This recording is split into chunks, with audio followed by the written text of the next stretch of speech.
Good morning, and here is another Substack reading for you and a few poems. Today's is called From the Loneliness of Separation to the Intimacy of Existence. What we call our life is nothing other than intimacy with experience.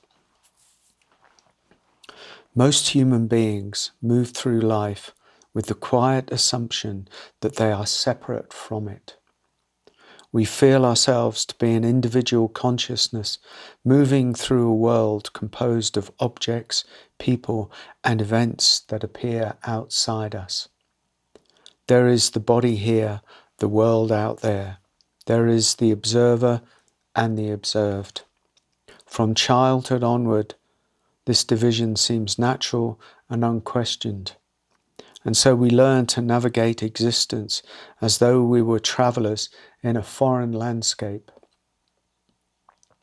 From this perspective, life appears as something we must manage, interpret, and overcome. We form relationships with other people, we pursue goals, we seek happiness, and we attempt to avoid pain.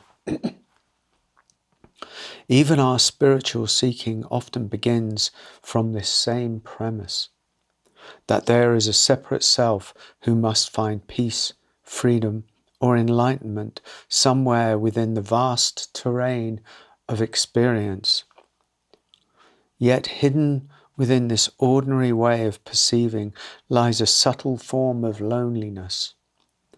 Even when life is full and meaningful, there can remain a quiet sense of distance, as though we are observing the world rather than participating in its very being.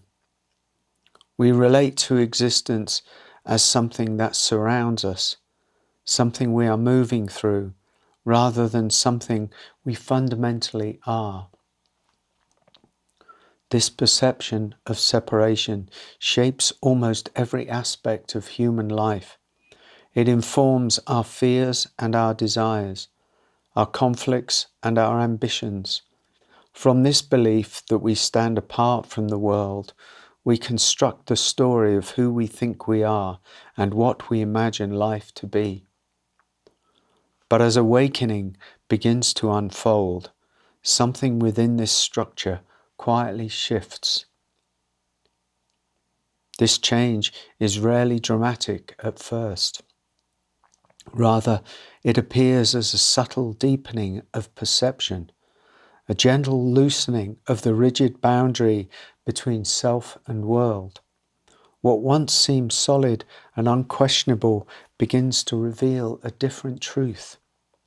We begin to see that the ultimate intimacy we have is not with another person, nor with an idea, nor even with a particular experience.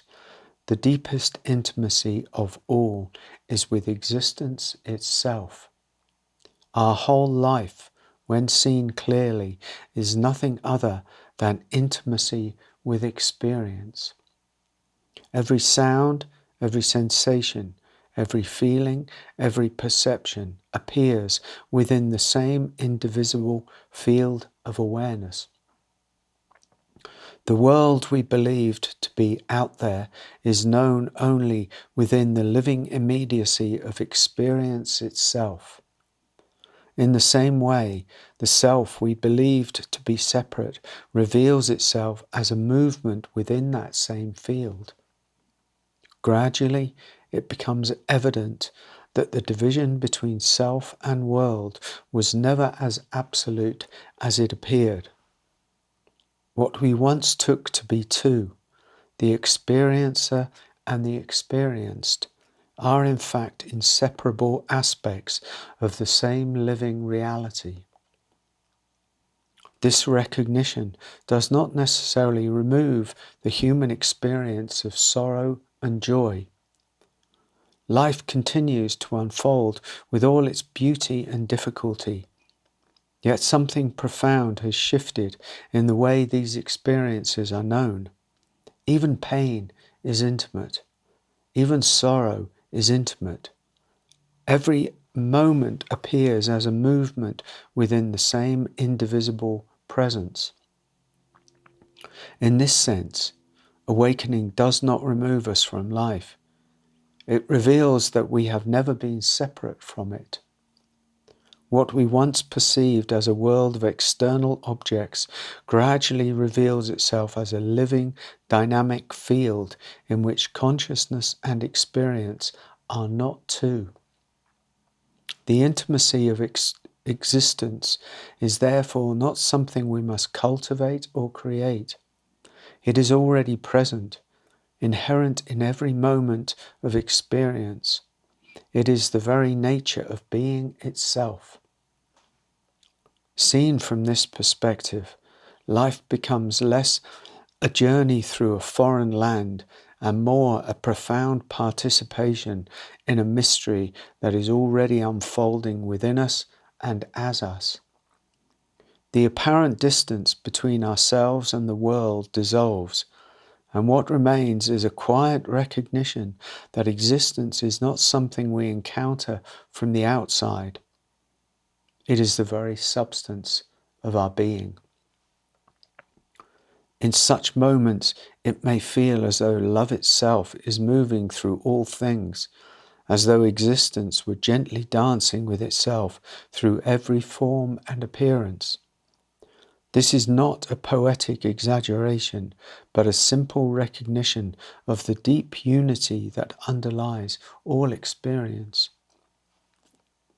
Yet words inevitably fall short of conveying this directly.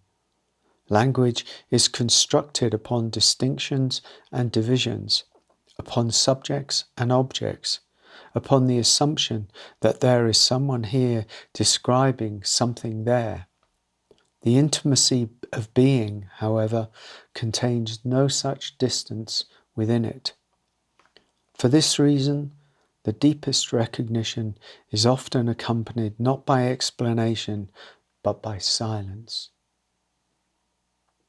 In silence, the mind's divisions momentarily fade, and what remains is the simple immediacy of existence itself. In that quiet recognition, it becomes clear that we have never been separate from life. What we once sought in relationships, achievements, or spiritual attainment reveals itself as something far closer and more immediate. The intimacy we longed for was never elsewhere.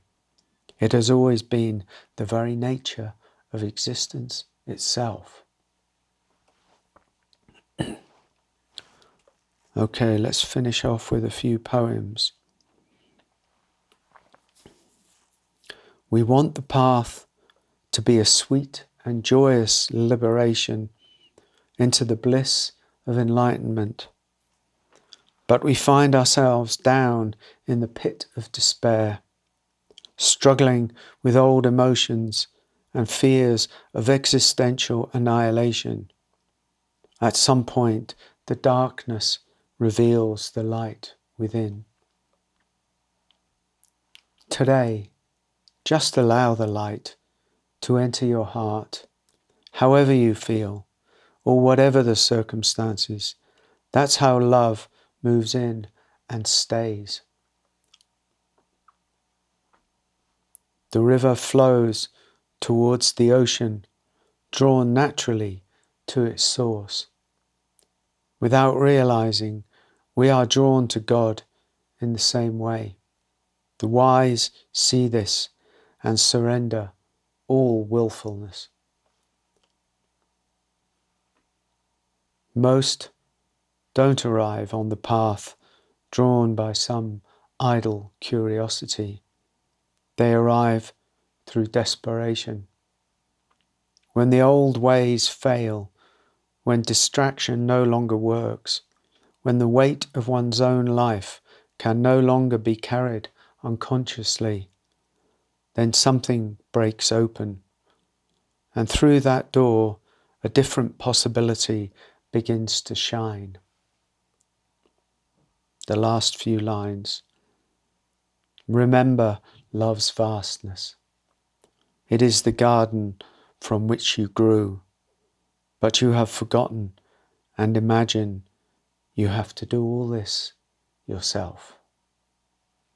Thanks for watching.